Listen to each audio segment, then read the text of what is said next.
पति महोदय, आपने मुझे the constitution Jammu and Kashmir schedule caste order and the schedule tribe order amendment bill 2023 पर बोलने का जो मौका दिया है।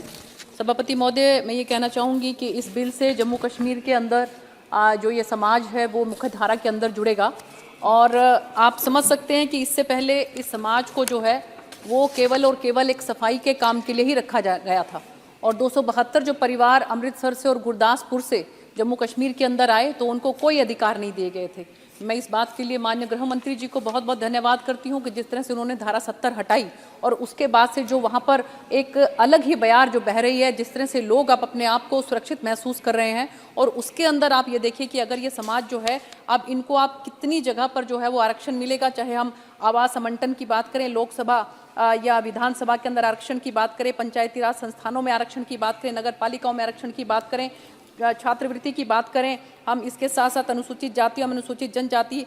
जो अत्याचार निवारण अधिनियम है उसके तहत जो प्रावधानों का लाभ मिलेगा, राष्ट्रीय सफाई कर्मचारी वित्त एवं विकास निगम और राष्ट्रीय अनुसूचित जाति वित्त एवं विकास निगम के रियायती दरों पर ऋण भी मिलेगा। बहुत सी ऐसी जो हमारी सुविधाएं हैं वो अब इस समाज को मिल सकेंगी। देखिए सभापति महोदय, मैं ये कहना चाहूँगी कि अगर हम जब वाल्मीकि जी को याद करते हैं तो हम रामायण भी हमको अपने आप ही दोनों एक दूसरे के पर्याय हैं और जिस तरह से माननीय प्रधानमंत्री जी ने अयोध्या के अंदर जो श्री राम मंदिर जी का प्राण प्रतिष्ठा किया और उसके बाद जो वहाँ पर जो एयरपोर्ट है उसका नाम महर्षि वाल्मीकि जी के नाम से रखा, तो पूरा देश जो है इस बात को लेकर बहुत प्रफुल्लित है और इस बात के लिए माननीय प्रधानमंत्री जी का बहुत बहुत धन्यवाद करते हैं। आप देखिए कि महर्षि वाल्मीकि जी वो हैं कि जिस समय में सीता माँ जो कष्ट में थी और उस समय में उन्होंने उनको आश्रय दिया और लव कुश के जो संस्कार हैं, लव कुश को जो अस्त्र शस्त्र की विद्या है उसका ज्ञान भी जो है वो महर्षि वाल्मीकि जी ने ही उनको दिया।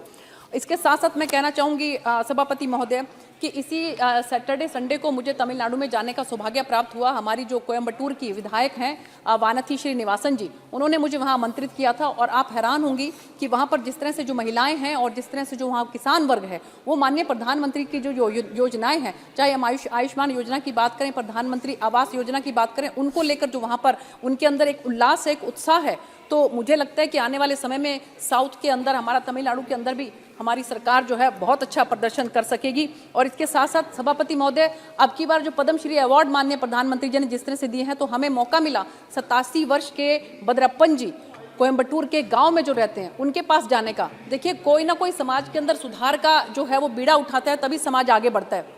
बद्रप्पन जी जो हैं वो वहाँ पर मुर्गुन जी और अम्मा जो वल्ली अम्मा हैं उनका जो डांस परफॉर्मेंस है उसको जो है उन्होंने आगे बढ़ाने का काम किया है और उस dance performance, song and dance performance में पहले महिलाएं भाग नहीं लेती थी। सभापति महोदय, उन्होंने महिलाओं को भी उसके अंदर जो है पार्टिसिपेट करने का मौका दिया और आज जो है उसी वजह से उनको पद्मश्री अवार्ड मिला। 87 वर्ष के जो हैं बद्रप्पन जी हैं, हमें सौभाग्य प्राप्त हुआ उनसे मिलने का। सभापति महोदय, इसके साथ साथ मैं कहना चाहूँगी कि मुझे भी मौका मिला, हमारे नरवाना जो मेरी लोकसभा में नरवाना एक विधानसभा है उसका एक गाँव है कलौदा खुर्द, तो वहाँ पर एक कार्यक्रम में मुझे आमंत्रित किया गया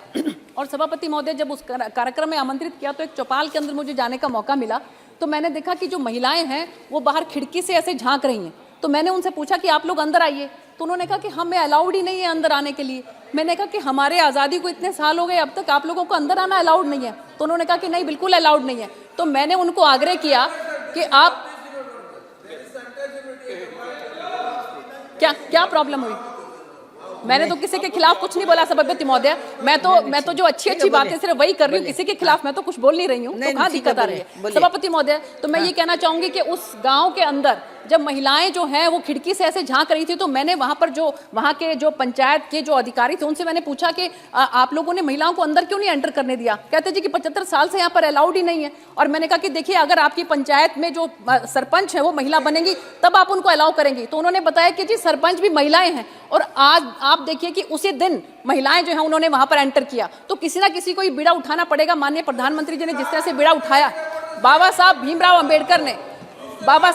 अंबेडकर ने श्रमिकों के लिए, किसान भाइयों के लिए और महिलाओं के लिए जिस तरह से जो है उनके अधिकारों का समर्थन किया था, उसी तरह से आज हम देखें माननीय सभापति महोदय कि जो चार जो है, चाहे हम किसान की बात करें, चाहे हम गरीब की बात करें, चाहे हम महिला की बात करें, चाहे हम जो है युवा शक्ति की बात करें, उनको आगे बढ़ाने का काम अगर किसी ने किया है तो माननीय प्रधानमंत्री श्री नरेंद्र मोदी जी ने किया। सभापति महोदय, मैं इसके साथ साथ, ठीक है, अगर